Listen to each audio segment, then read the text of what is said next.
Towering white peaks, Kool-Aid blue lakes, switchbacks that make your head spin, and elevations that will make you lightheaded. It's like being at Mother Nature's biggest amusement park. And where is it located? It's in Peru. We've rolled up to the Cordillera Blanca and we've got one of the most stunning adventure routes planned ahead. This place is gonna blow you away, so buckle up and let's roam.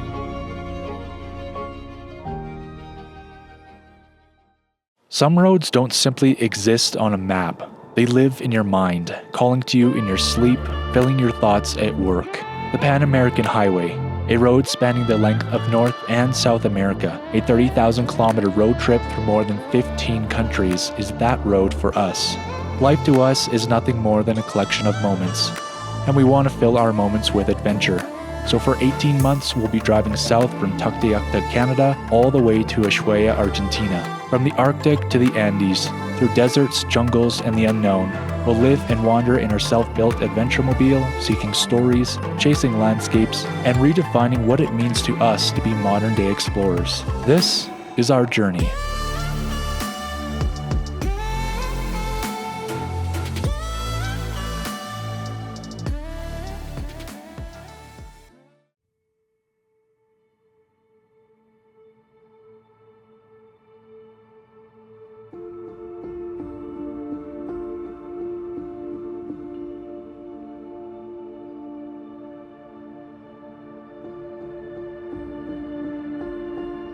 If you were to picture a mystical, far-away land, what would it look like, and where would it be? Would it have towering, snow-covered peaks that scrape the sky, deep valleys filled with shockingly blue lakes connected by ice-cold, glacier-fed rivers? Would it have green hills with a quilted patchwork of meadows? Well, if that's the case, you're thinking of Peru and the Cordillera Blanca. We've arrived near the town of Huaraz, taken a few days to recuperate after our 1,200-kilometer driving mission to get here, and now we're ready for more adventures, and we know that Peru is ready to dish them out.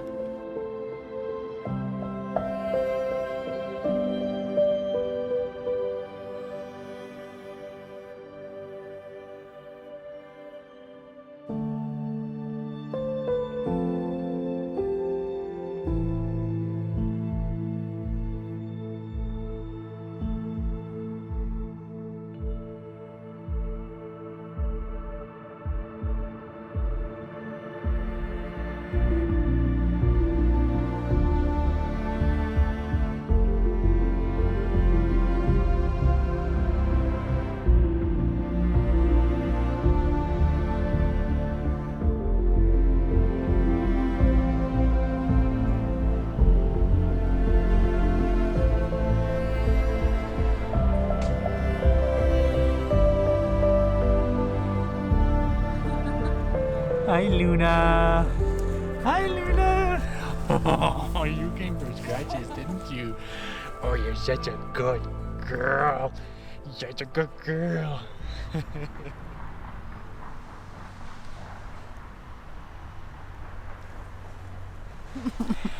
Well, hey there, folks. Welcome to the Cordillera Blanca. We are currently parked in Huaraz at a campground here, and we initially came here to do some van repairs, but turns out there's a bit of bureaucracy in getting parts into Peru, and we're waiting on parts which may take another week to get here. So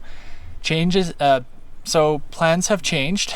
Instead, we're gonna go on a little adventure and do a loop that goes through the Cordillera Blanca, and on the way we're gonna do a bunch of hikes and camp in some epic spots and do some things that we've never done before, like camp at 4,600 meters. Yeah, hike to 5,200 meters. Yeah. Yeah. So far, it's really beautiful here. Really, really incredible. And we're very excited to go see more. And I hope you guys are too, because you have no choice. Let's go! Hasta luego. Departing Huaraz, we're heading back north for about an hour, where eventually we'll turn off the 3N and head east up into the mountains. We've arrived in this part of Peru just before the rainy season, and in another week or two, the transition from sunny days to the continual inflow and outflow of rainy weather systems will take place. and views of the mountaintops will become few and far between. In short, we're in a bit of a race against the weather, and we've already seen the transition happening. But for now, we can't help but enjoy these stunning snow-capped mountain views.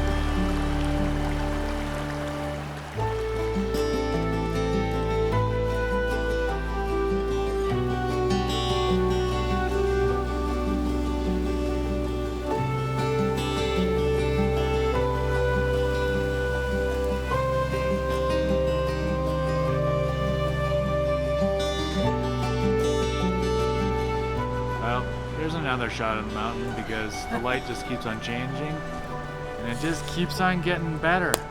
Right, babe? It's so beautiful. It's so beautiful. Wow. Well, we're on our way to Laguna 513. It's a 13 or 14 kilometer round trip with about 800 meters of elevation gain, I think. Yeah, Let's do it. yeah. I want to live here. Yeah, this is like the Switzerland of Peru.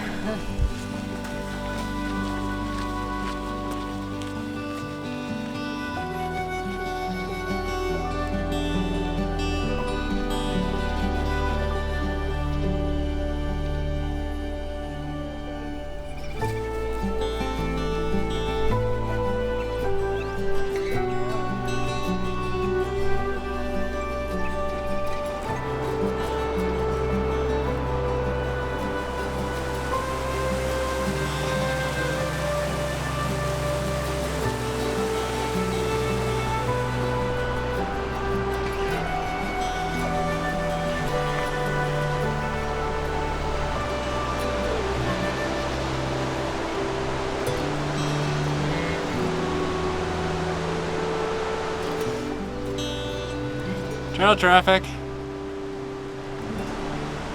Hi. How you doing? It's a stare down. Now this right here is some lean beef. Real lean. Hola, chiquita.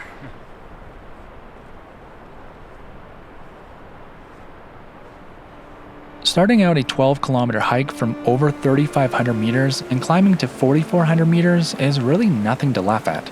We'd had a nice 2-kilometer warm-up on the flat to get the blood moving, but soon after started to feel the effects of the elevation as the trail steepened.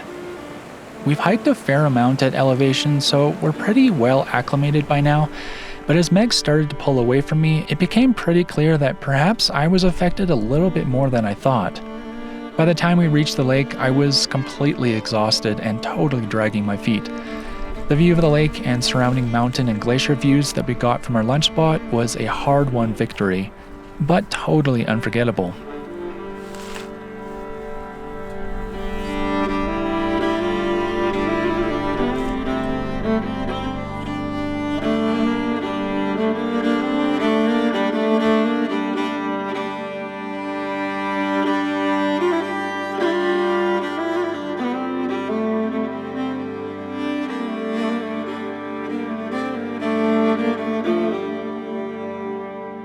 The Cordillera Blanca rises like a spine of ice and stone, where sunlight fractures across serrated summits and glaciers breathe ancient whispers into the wind.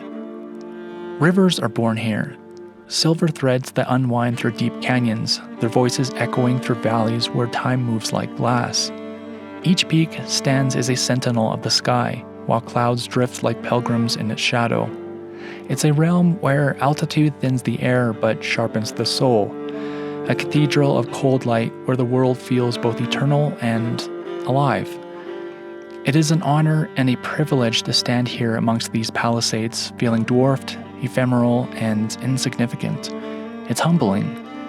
Another piece in the tapestry of appreciation for what Earth holds in wait for us to explore.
it's suddenly a really, really good day.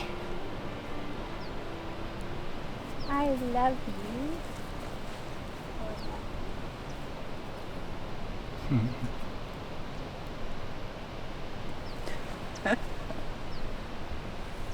Well, you're kind of adorable, aren't you? Meg's on the chase for another one. Well, we finished the hike. We're both feeling totally dead. We did it though. We did it. And we're gonna go do the thing that we love to do the most after a long hike, is go camp at elevation, because that's the best way to recover. All right, let's go.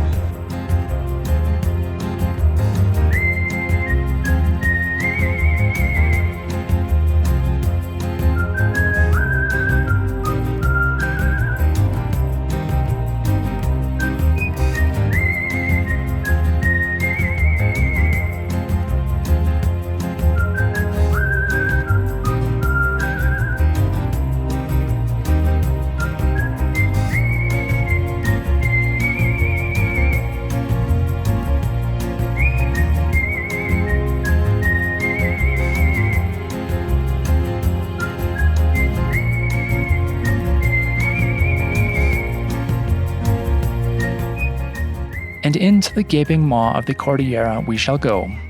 The 107 will lead us directly into the heart of the mountains, eventually crossing over to the eastern Andes, but not before passing through the world's second highest tunnel, the legendary Punta Olympica. As our friends once said, this is a bucket list drive.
What? Oh my gosh. What?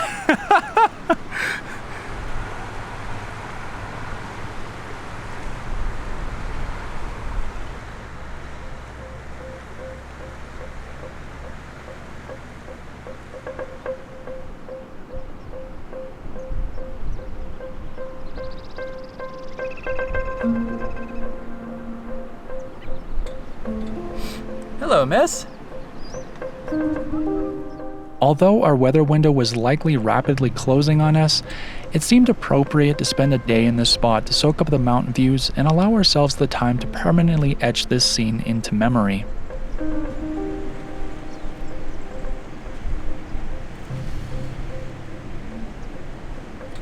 I dare say this has to be probably one of the best, like, tea time views. Yeah. Yeah. Yeah. Yeah. Something right. I mean, Chimborazo was pretty legit, Yeah. but this is also very legit. This is too legit to quit, if you know what I'm saying.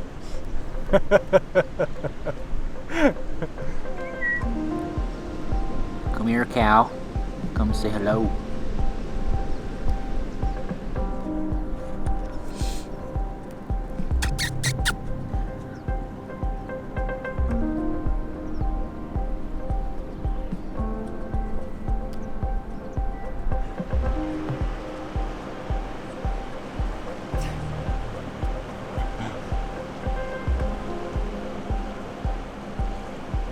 This camp spot is kind of accented by these like cow guardians that just stand and stare at the van. It's not weird at all. Totally not weird.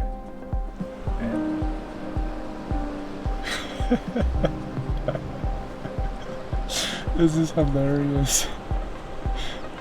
Yoga guardian cows. All right, so it is time for us to depart this spot that we have been at for the last 2 nights. It's been really delightful. Unfortunately, I think we've left it a little bit too late because the rain has rolled in over the pass. So it's it's nice and sunny right now.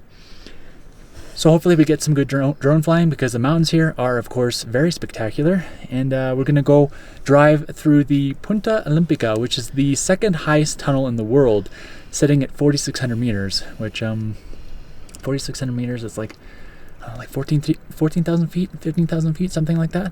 So yeah, let's go.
Well, happy day.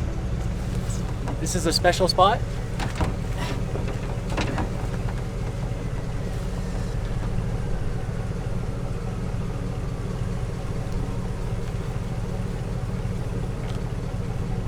Miss you guys. Well, it's now high enough that it is snowing. Snowing! It's snowing. It's snowing! What is going on? Have we had snow? Also, we are currently at 4,630 meters. Just trying real hard to be sunny right now. There's some big mountains over there that I really want to see. We have driven this entire thing in first gear. Yeah. So we're stopped right here at the San Mateo trailhead and just gonna grab some food, but it looks like it might clear for us, so we might get a view of the San Mateo Peak, which would be very cool. And lunch is served. This is our anesthetic charcuterie. This is actually a very special occasion because we broke out our local smoked tuna from Quadra Island, BC. Nice. Home.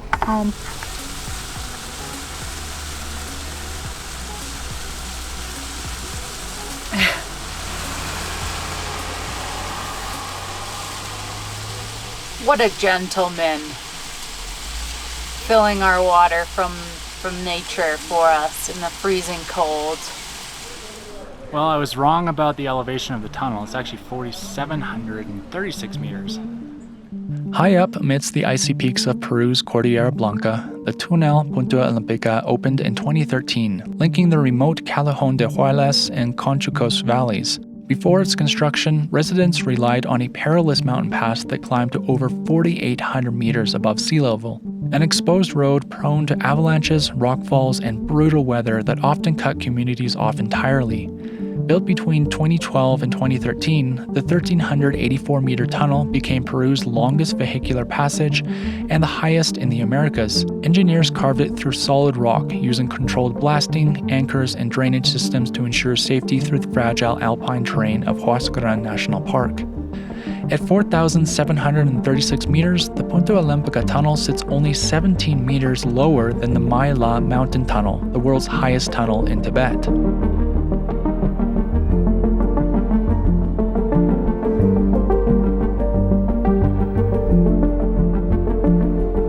Well, the clouds came in. Unfortunately, I didn't get the sun that I wanted, but that's okay. I think we got some pretty cool shots. Now let's go drive through the second highest tunnel in the world. That's gonna be pretty cool, I think. Let's do it. Let's do it. All right, here we go.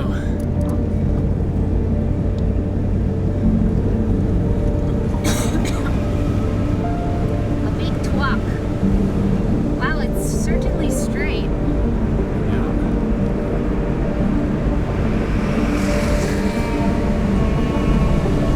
That is a long, long tunnel. Through the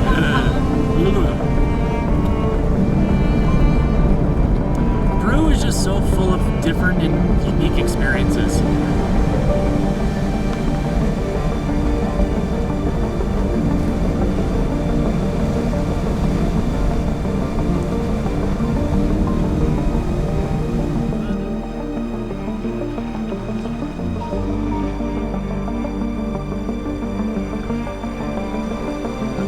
So a tour bus just came down from that road right there, and he stopped and he says the most beautiful lakes around the corner. So Let's guess go. where we're gonna go. We're going around the corner. Yeah.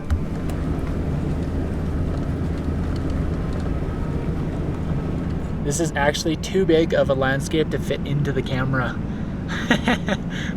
Holy smokes. Oh my gosh. Oh my gosh. Are you kidding me? Are you freaking kidding me? Oh, I have to get out. I have to get out and Alex. take photos. This is so amazing. What? Oh my gosh. It's...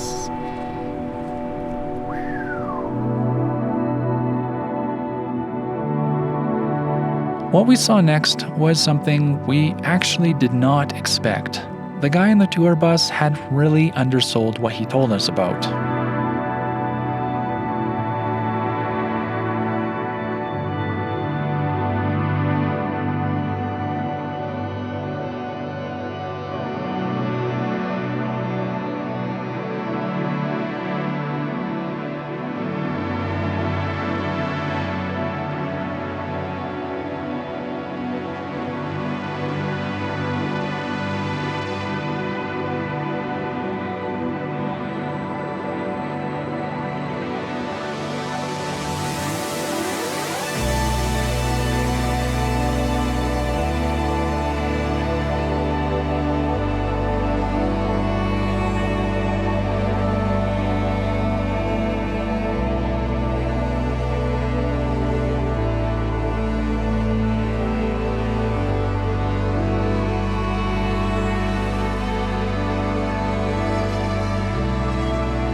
So, what are your thoughts on the Kool-Aid Lake?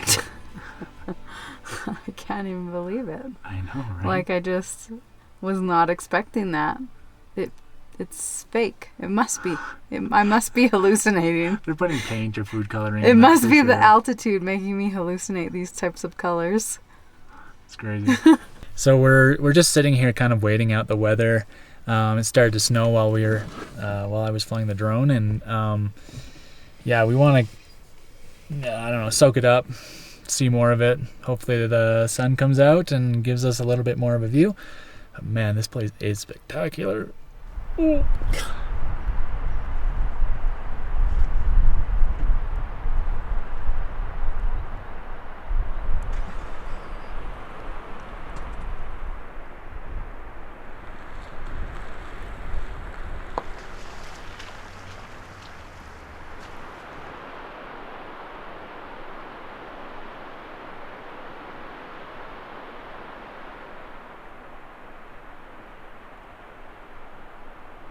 Okay, after some slight deliberation, Alex is like, I'm not camping this high. He's been saying that all day.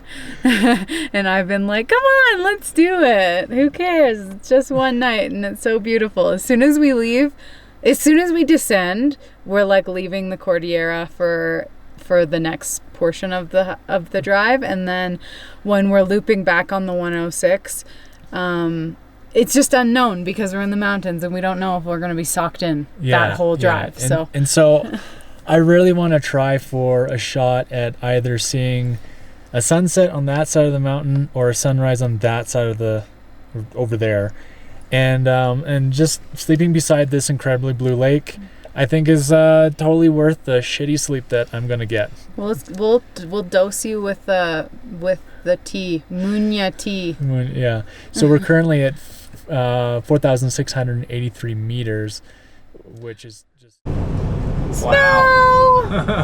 It's a winter wonderland. Yeah, it's full on snowing out there now. Cool. I'm dreaming of a white Cordillera Blanca. It's kind of the same thing. Well, the mountains might still come out.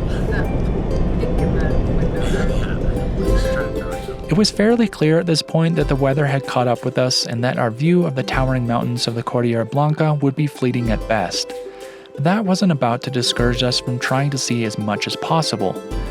We still had a return route along the 106 to drive, and from what little we know of the road, there was definitely some cool stuff to see in store for us.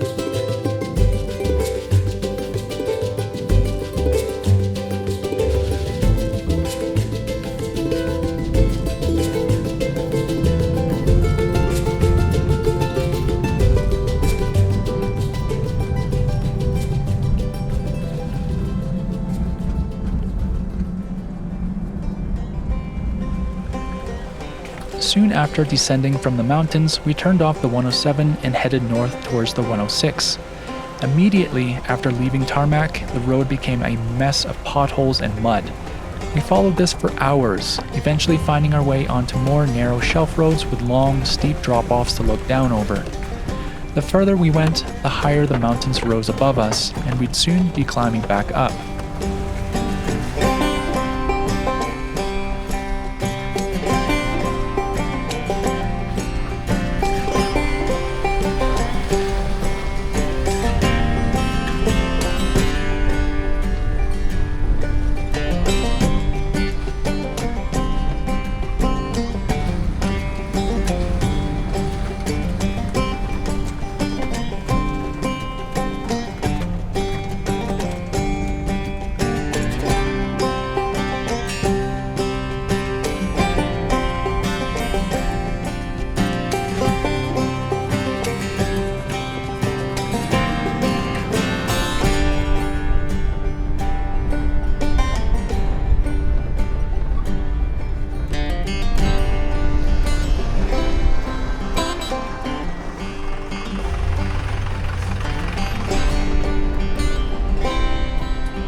Well, we are more or less on our last day of zipping back and forth across the Cordillera Blanca. We camped here last night and just kind of chilled out. It's Saturday. Well, it was Saturday. It's Sunday today. And we're going to head back into the Cordillera today. And we're on the 106, which takes us back towards the 3N. And we're going to be climbing to 4,700 something meters today. And we're really hoping that the clouds part by the time we reach there, because right now there's a lot of clouds in the mountains and we really, really want to see what we're driving through today. So fingers crossed. Let's go see what we can see. The road from here would remain gravel, potholed, and slow. But before reaching the 106 and passing back through the mountains, we passed through multiple little hamlets and towns perched on the steep hills and connected by these bumpy ribbons of dirt. This route, as slow and sometimes arduous as it was, gave us a unique look into life here on the eastern slope, one that is slow, tranquil, and really tough.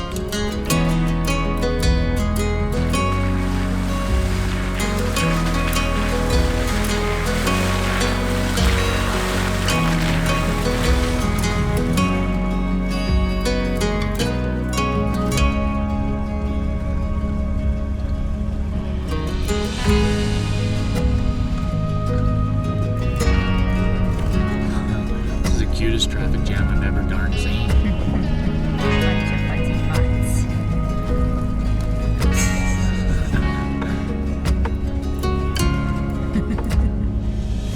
Hola. Gracias. Hola.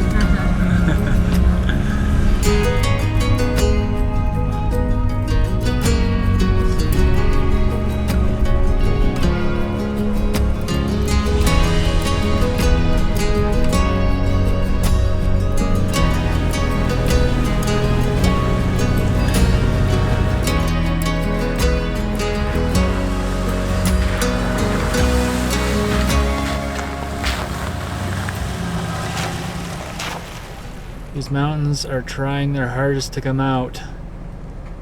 Come on, big guys. You can do it. Another side effect of high elevation that we're experiencing with the van is high coolant temperatures. As the air thins and the van works extra hard, the excess heat is carried away from the radiator at a slower pace due to the thin air. This results in us having to stop and cool the engine far more regularly on long climbs. We try our best to accept it and use the time to eat lunch, make a cup of tea, and enjoy our surroundings. Once the van had cooled off, it was time again to climb, all the way back up to 4,700 meters.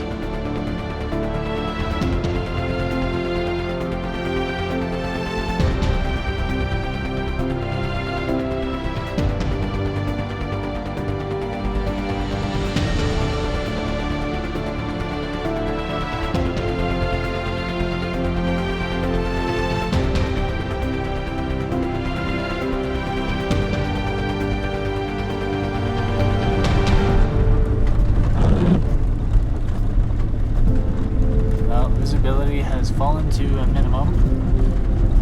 So we're gonna get to the top and we're just gonna wait. We got all day, mountains. Gone all day. Yeah. We're gonna wait.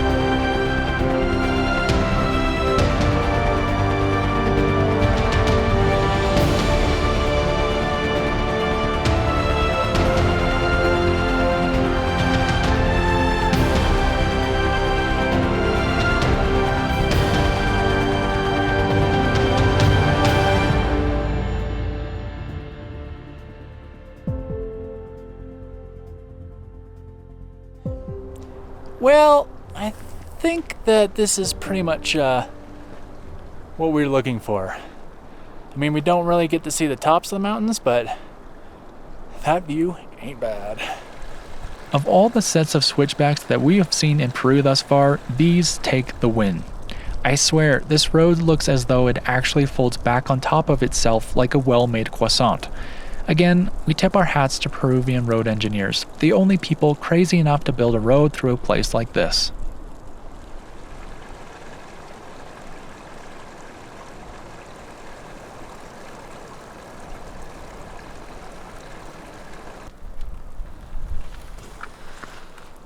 Well, clouds came in yet again. We got our half hour of sunshine, and it's amazing how fast the weather changes out here. Oh yeah, Dan. Eating lunch. What are you doing? Featuring lunch. So while we wait for the rain to yet again clear, we're eating lunch on the side of the cliff. Very healthy lunch. Very orange. Very healthy. Yeah, orange and healthy, they go together. Eggies, sweet potatoes, carrots, and plantain chips.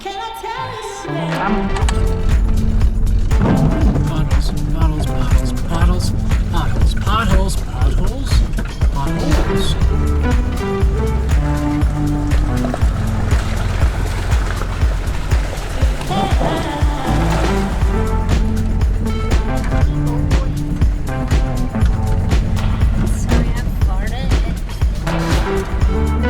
With weather having moved in and taken a firm grip on the mountaintops, we opted to stay another night in hopes that we could spot the peaks when we woke up. There were gargantuan mountains behind those clouds, and it would be hard to stomach not seeing them at all before leaving this magical place.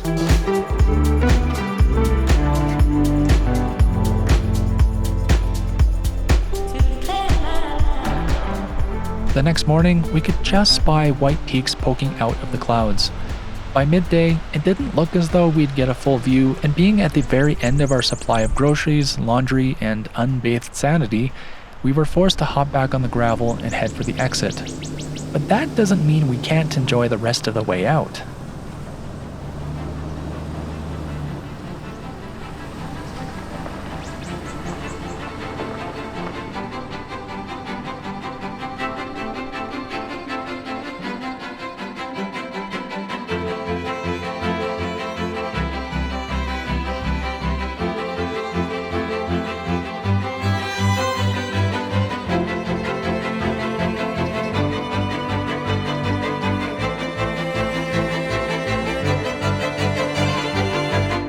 Our time through the Cordillera Blanca was quickly drawing to a close. We had been so lucky to catch glimpses of so many of the legendary peaks that root themselves in this mystical part of the world, but we also hadn't seen them all. It's hard to time everything perfectly when you're on a trip that spans continents, but we're so thankful that despite the start of the rainy season being on top of us, we managed to get a good glimpse of what this place holds.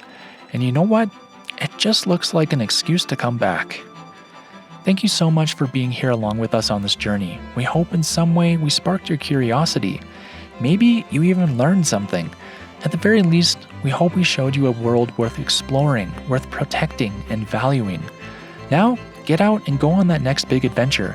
Make the memories that stick with you, shape you, and change you. Until the next one, keep on roaming.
See you later.